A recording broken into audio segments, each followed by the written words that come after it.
Everyone, I'm Allison Hayslip, and welcome to the latest episode of Making Call of Duty. We're excited to be coming to you live right before the doors open at E3. We are here at the Roosevelt Hotel in Hollywood. This is an amazing place with decor very reminiscent of World War II, but also it's just one of our favorite places to hang out in LA during E3, so we're glad you can join us here. It is such an exciting time, and Call of Duty will have a lot of new things to be sharing with you all. But today, we will be talking with some of the team from Sledgehammer Games about Call of Duty World War II multiplayer and showing you some of the unique features in this year's game.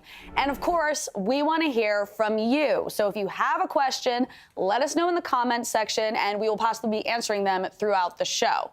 But now, without further ado, let us kick off this episode of Making Call of Duty.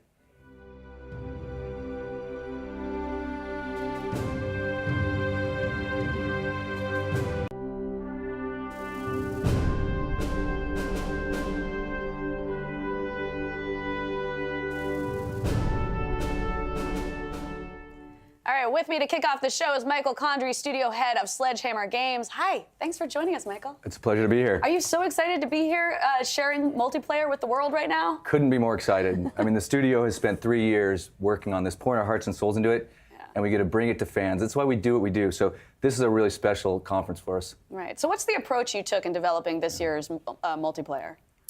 Call of Duty returns to boots on the ground in World War II, and that for us was really special. Our opportunity to take it back where it hasn't been for, frankly, 10 years.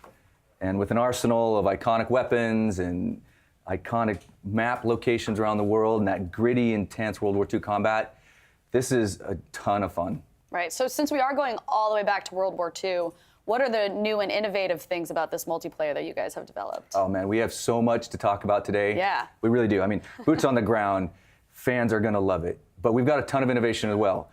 Divisions, we'll talk about in a little bit, replace our Create a Class. I know there's a lot of questions on that.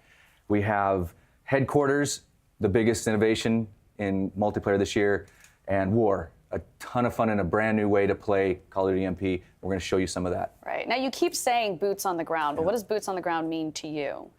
Well, this is coming back to where the franchise is great. This is strategic gun-on-gun action with sight lines that you can identify and really work together in the classic Call of Duty way, but updated for the latest generation of consoles. So quite literally, boots on the ground. It is boots on the ground. Okay, so there's been so much excitement around this reveal. Fans are clamoring for more information. Yeah. What do you hear them asking about the most? Fans have been amazing. They really have. I mean, we couldn't be more grateful for the outpouring of support. Last night was bonkers with the reveal. So at the Sony presser. Yeah, that was amazing. And everybody at the studio is so proud and thankful for the fan reaction to that. And then there's some other things they want to talk about, some things we're going to talk about today. I think we're going to talk about, the use of Nazi iconography in the game. That's a big deal.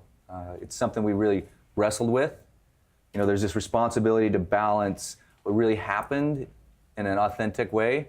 But, we need to be respectful for the victims in this very dark time in human history. I mean, this was a massive war, a global conflict.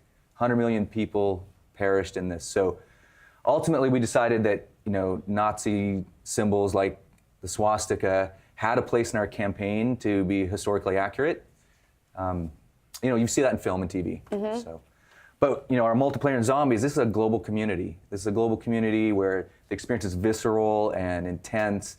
We didn't feel like it was appropriate there. I mean, it's a dark symbol, and we have to be really respectful and mindful of the customs regulations of different territories, and we wanted the whole community to be able to play together. So you'll see in the campaign a very historical, accurate, and respectful way, but not in multiplayer or zombies. Well, and I've heard you talk about the game a lot in the sense that